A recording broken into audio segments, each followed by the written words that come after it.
Menikahi Hot Om. Bab 020. Alhamdulillah, Bun. Seru Laivia sesaat mendengarkan semua orang mengumandangkan kata sah dengan hikmat. Bahkan semua teman-teman dekat Widya ikut bersorak senang. Resmi jadi Aunty Geye. Di tempatnya, Widya merasakan denyut jantungnya semakin cepat. Keringat dingin mengucur dari dahinya. Napasnya tersengal-sengal. Dia tidak bisa mengendalikan pikirannya yang penuh dengan kekhawatiran. Dia merasa seperti terjebak dalam mimpi buruk yang tidak ada akhirnya. Dia tidak tahu apa yang harus dilakukan. Dia hanya bisa berharap semuanya akan baik-baik saja. Dia hanya bisa berdoa agar perasaan cemasnya segera hilang. Duh, Widya, seru Stefani saat melihat titik-titik air membasahi dahi Widya. Langsung ia mengeluarkan tisu untuk mentotol titik air tersebut. Lo nervous? Iya. Siska yang duduk di samping Widya langsung meraih tangan sahabatnya itu untuk ia genggam. Tenang. Widya tarik napas dalam-dalam, terus lo buang pelan-pelan. Widya Eljangsung melakukan apa yang diperintahkan oleh Siska. Beberapa kali ia melakukan hal yang sama. Dan akhirnya hal itu bekerja. Debaran jantung itu perlahan memelan seiring napasnya yang mulai teratur. Sorry gue telat. Seru Ariana yang baru saja datang. Buru-buru teman Widya yang juga sudah menikah itu berlari ke arahnya. Gila. Cantik banget Widya Geye. Eits. Seru Stefani merentangkan tangannya saat Ariana hendak memberikan pelukan pada Widya. Entar aja pelukan sama ciumannya. Entar dandanannya rusak. Repot gue. Ariana pun mengentakkan kakinya kesal. Pelit amat. Gue kan gemes tau. Dikit aja deh, dikit. No gemes-gemes. Kata Stefani menyeret Ariana untuk duduk di sebelah Widya. Sementara waktu ini, gemesnya pindahin ke gue dulu. Nih, kalau lo mau cium gue aja. Ogah. Gue maunya sama pengantin yang semerbak bunga melati ini nih. Seger banget aromanya. No, beb. Kata Stefani menarik tangan Ariana saat Ariana nekat merentangkan tangannya untuk memeluk Widya. Entar dandanannya rusak. Rusuh amat, sih. Pasti si Om Ares repot banget ngurusin lo yang rese banget. Kayak gini. Kenapa jadi bawa-bawa laki gue terus coba? Habisnya Elo itu nggak bisa anteng banget. Kalau tetap nggak mau diem gue telepon nih om-om posesif lo. Itu. Biar dibawa pulang sekalian. Iya. Gue diem. Awas aja kalau lo telepon dia. Tahih. Semua teman Widya kontan tertawa melihat perdebatan kecil Ariana dan Stefani. Termasuk Widya sendiri yang merasa terhibur oleh tingkah para sahabatnya tersebut. Sesaat, Ariana memperhatikan TV layar datar yang terpasang di sudut ruangan tertentu masjid tersebut. Ya, ruangan khusus di mana untuk menyimpan Widya untuk sementara waktu. Di sana, terlihat Mahesa dan para tamu undangan lain yang tidak lain adalah kerabat terdekat dari keluarga. Widya dan Mahesa yang sudah duduk teratur dalam barisan yang rapi. Tidak menggunakan kursi sebab acara akad diadakan di area dalam masjid. Tapi pemandangan itu malah membuat semua tampak sederhana namun indah. Nuansa serba putih yang menghiasi sekitaran meja akad nikah dan beberapa tiang-tiang yang dipasangi bunga-bunga segar. Sungguh menambah kesan sakral. Terlebih, ketika melihat pengantin lelaki yang duduk tenang seperti sedang menunggu pengantin. Perempuannya datang. Anjir. Om Mahesa kenapa ganteng banget, sih? Seru Ariana gemas. Stefani kembali menginterupsi keantusiasan Ariana dengan mencubit perut sahabatnya tersebut. Dilarang kagum sama laki orang. Ingat, lo udah ada Dokter Ares. Gila lo, iya. Dokter Ares juga gantengnya nggak? Ada obat. Kembali Ariana mencebitkan bibirnya karena teguran dari sahabat usilnya itu. Kagum doang, Pani. Lo posesif banget sih. Ya, Iya dong. Lagian lo masak lupa, pas lo akad nikah, suami lo auranya juga tumpah kemana-mana. Sumpah, persis kayak Om Mahesa kayak gini. Aryana mengerutkan keningnya dalam. Mengingat-ingat. Sejurus kemudian wajahnya bersemu merah. Merasa gugup untuk sesaat. Jiah. Malah blusing. Kali ini Laivia yang menyenggol lengan Aryana ketika sahabatnya itu tampak termenung. BTW udah malam pertama belum lo sama Dokter Antares? Apaan sih? Sekarang pengantin barunya itu Widya. Jangan jadiin gue sasaran dong. Aryana tentu langsung protes saat dijadikan bahan ejekan. Akad nikahnya udah selesai kah? Udah dari tadi, Mbak. Anda telat, sih. Kembali Stefani yang menimpali Aryana. Itu Pak penghulunya udah kode buat bawa Widya ke tempat suaminya. Ini juga nunggu perintah buat giring ini pengantin ke sana. Widya hanya diam saja mendengar ocehan para sahabatnya. Mereka tidak tahu kalau diam-diam jantungnya kembali berdetak lebih cepat. Ya, sebentar lagi ia akan diantar menuju Mahesa. Mengingat hal itu sungguh membuat perutnya kembali terasa mual, bukan main. Dan untung saja Laivia yang tahu tentang kecemasan yang ia miliki itu langsung memberikan air mineral serta obat peredanya. Tenang, Widya bernapas kayak tadi. Thanks, Liv, ucap Widya memberikan botol mineral yang tadi diberikan oleh Laivia padanya.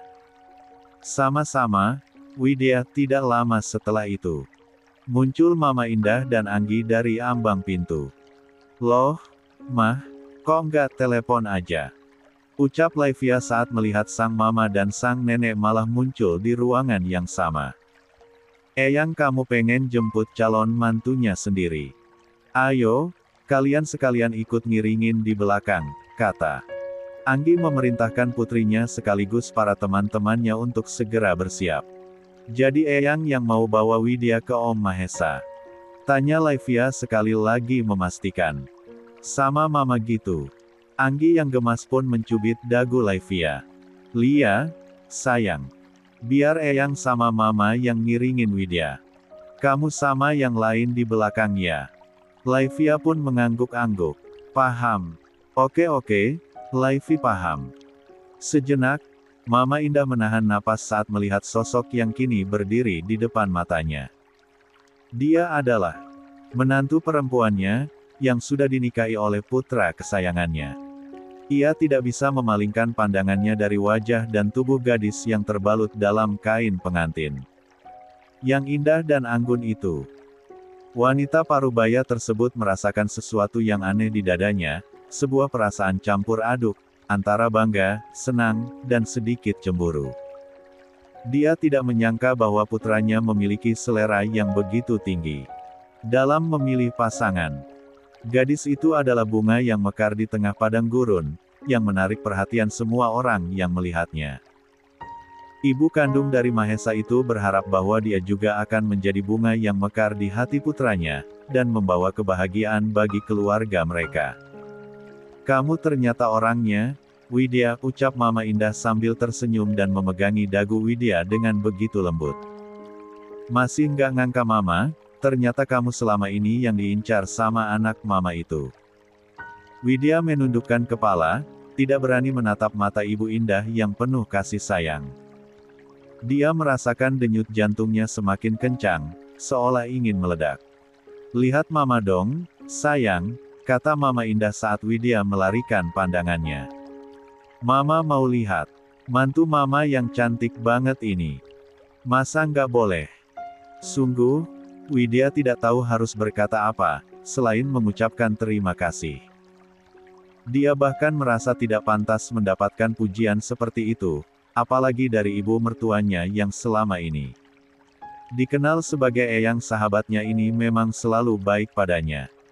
Mahesa itu orangnya tertutup sekali soal perempuan, Widya, tapi Mama tahu selama ini dia punya seseorang yang dia tunggu. Kedua tangan lembut Mama Indah kini turun mengusap pundak menuju lengan Widya. Mama harap pernikahan kalian langgeng selamanya, Ya, nak. Mama titip anak laki-laki mama satu-satunya itu sama kamu. Dia orangnya setia dan bertanggung jawab. Terdengar hembusan napas pelan dari Mama Indah.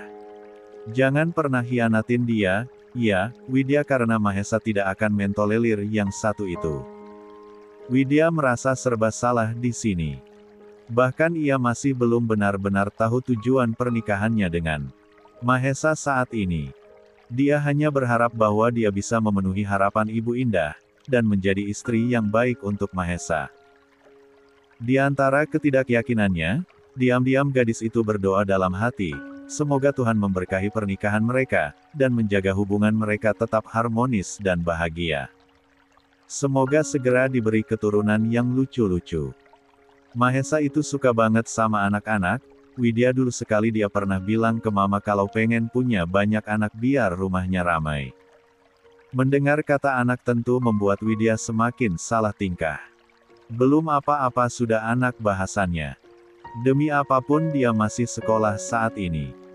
Nggak usah malu sama mama, tegur Mama Indah ketika melihat ekspresi Widya yang malu.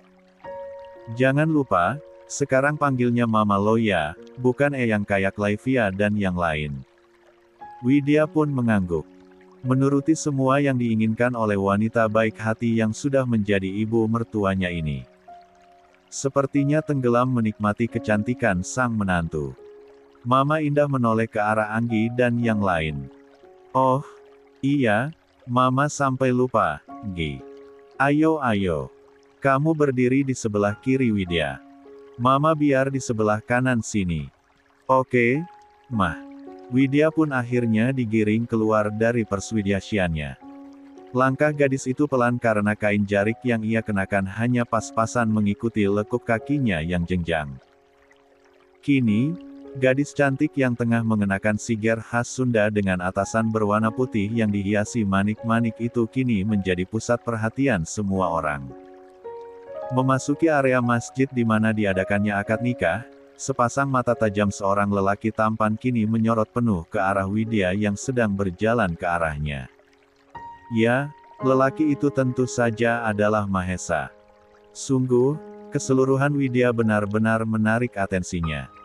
Lelaki itu menganggap gadis yang telah menjadi istrinya itu adalah keajaiban, seorang malaikat yang turun dari surga. Wajahnya memancarkan cahaya yang menawan, membuat semua orang yang melihatnya terpesona. Matanya berkilau seperti bintang, bibirnya merah seperti mawar, dan rambutnya yang digelung itu hitam seperti malam. Ya, dia adalah wanita yang selalu ia impikan, wanita yang membuat hatinya berdebar-debar. Mahesa menatap Widya dengan penuh kagum, tak percaya bahwa wanita yang ia cintai sejak lama itu kini duduk di sampingnya sebagai pengantinnya. Widya berusaha menjepit bibirnya. Berusaha menahan senyumannya, merasakan desiran hangat di pipinya. Baju pengantin putih yang ia kenakan sungguh membuatnya tampak seperti bidadari yang turun dari surga. Matanya yang coklat bersinar menatap balik lelaki yang telah menjadi suaminya. Nah, ini dia pengantinnya, Mas Mahesa, salah apa benar? Tanya petugas penghulu menggoda. Mahesa pun menarik pandangannya dari Widya. Menarik segaris senyum tipisnya. Benar, Pak. Dia pengantin saya. Semua orang pun tersenyum haru. Tentu saja merasa takjub karena melihat Mahesa akhirnya menikah. Ya sudah kalau benar. Sekarang penyerahan mahar dan pemasangan cincin.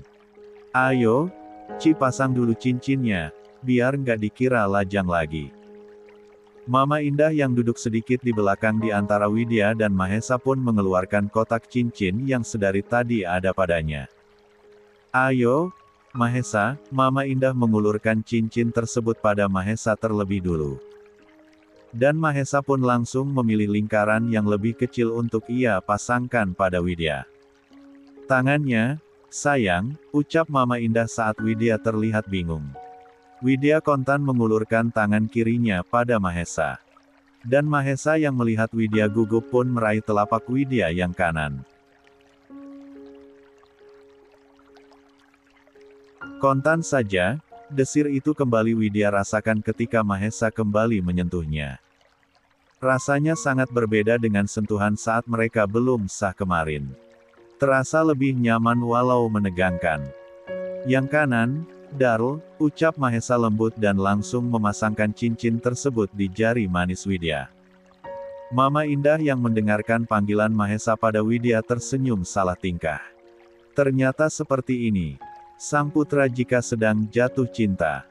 Tak lupa Mahesa kemudian mengecupi jemari lentik Widya tanpa diperintahkan. Membuat rona di wajah cantik itu semakin bersemu. Giliran Widya yang menyematkan cincin tersebut untuk sang suami. Dan sang suami yang sudah paham pun langsung mengangkat tangan kanannya menunggu sang istri memasangkan cincin miliknya. Gugup, tentu hanya itu saja yang bisa Widya rasakan saat ini. Sungguh, beberapa hari yang lalu, ia dan lelaki yang menjelma menjadi suaminya ini cuma dua orang asing yang hanya saling mengenal begitu saja. Tapi lihatlah kini, kenapa takdir malah menjadikan mereka sebagai pasangan suami istri. Cium tangan suami kamu, sayang, ucap Mama Indah lirih usai Widya mesangkan cincin tersebut pada Mahesa. Widya langsung melaksanakan perintah tersebut. Membawa tangan Mahesa mendekat ke bibirnya untuk ia kecup. Usai prosesi tersebut, sesuai arahan dari sang penghulu, Mahesa meletakkan telapak kanannya di atas ubun-ubun sang istri dan merapalkan doa-doa di sana. Sungguh, perasaan Widya kembali tidak menentu. Ia masih tidak percaya dengan apa yang terjadi sekarang. Semuanya seperti mimpi. Setelah beberapa waktu, proses penyerahan buku nikah dan mahar pun juga usai. Doa-doa keberkahan pernikahan pun dilantunkan. Semua mengucap amin, berharap pernikahan yang sudah terlaksana lancar ini bisa bertahan sampai selamanya. Diam-diam, Widya mencuri pandang ke arah sang ayah yang sedang menunduk juga menangkupkan tangannya. Apa yang ada di pikiran ayahnya saat ini? Entah kenapa melihat lelaki yang telah menikahkannya itu hatinya merasa sakit. Apa dia tahu kalau ibunya telah menyiksanya sedemikian rupa sampai masuk rumah sakit? Kalau tahu, kenapa diam saja? Ah, Widya lupa kalau mereka berdua sama saja. Ya, ayah dan ibunya sama saja. Mereka berdua sama-sama bukan orang tua yang baik. Plus, usai acara, pulang ke rumah mama dulu, Mahesa kumpul keluarga dulu di sana. Mama udah masak banyak loh. Mama Indah langsung ingin mengajak sang anak dan menantu seusai acara. Seperti permintaan Mahesa, bahwa resepsi akan diadakan setelah Widya lulus sekolah karena sementara ini pernikahan mereka harus dirahasiakan di depan umum. Maaf, Ma. Widya harus istirahat. Dia belum pulih benar. Mahesa akan langsung bawa Widya ke apartemen Mahesa. Tapi pakaian istrimu itu nanti gimana, Bi? Tanya Mama Indah khawatir. Siger, gelungan, dan yang lain-lain itu memang bisa kamu ngelepasinnya. Mahesa mendesahkan napas tenang. Bisa, Ma. Mahesa bisa bongkar pasang tengkorak manusia kalau Mama lupa. Mama Indah pun terkekeh pelan sambil memegangi lengan sang putra. Apalagi cuma ngelepas pakaian istri kamu, iya. Pasti lebih gampang. Sungguh, jantung Widya yang kini malah kebat-kebit mendengarkan obrolan ibu dan anak itu. Entah kenapa pikirannya jadi melayang kemana-mana. Ya sudah kalau begitu. Mama Indah akhirnya pasrah. Tapi ingat, loh, Mahesa jangan bikin Widya takut sama kamu.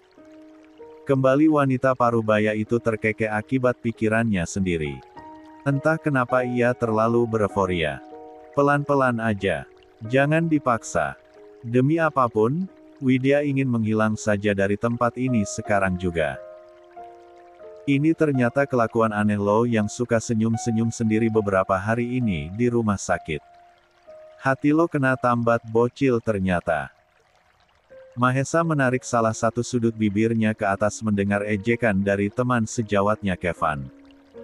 Lelaki itu memang menjadi salah satu saksi hidup betapa ia menjadi seseorang yang berbeda beberapa hari belakangan ini.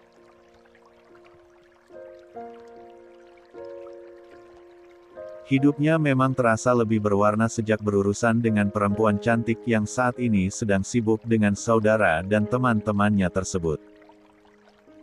Ya, sebelum Mahesa pulang, ia dan Widya menyapa teman mereka masing-masing yang hadir di acara pernikahan. Tidak etis rasanya jika ia langsung pulang tanpa mengobrol lebih dulu. Bener-bener lo ya, bro. Ucap Rio, meninju pelan lengan Mahesa. That girl is amazing. Dia bisa naklukin kanebo kering kayak lo. Kemarin aja pas di kelab waktu kita panggilin lo buat lihat siapa cewek yang ngedeket ke kita, lo cuek aja. Lo abai. Nggak mau tahu. Nggak mau lihat. Sekarang apa? Lo malah nikahin itu cewek. Itu, tuh. Sialan emang ini si bos. Sambar Dirga yang juga tidak habis pikir. Ya, ia juga merupakan salah satu saksi bagaimana awalnya Mahesa sama sekali tidak tertarik dengan bualan mereka tentang perempuan seksi yang berjalan ke arah mereka. Dan sekarang, apa yang terjadi benar-benar di luar nalar. Padahal itu cewek bakal gue incer kalau lo nggak mau. Malah langsung dinikahin aja. Batal dong gue ngasih mantu ke mama gue kalau kayak gini caranya. Seperti biasa, Mahesa hanya memasang wajah lempengnya. Tersenyum tipis untuk menanggapi bualan-bualan para lelaki hidung belang di depannya ini. Dirga pun mendesah. BTW anak baik udah laku. Tinggal kita para botuna yang masih ngenes. Belum tampak hilal jodoh kita ada di mana.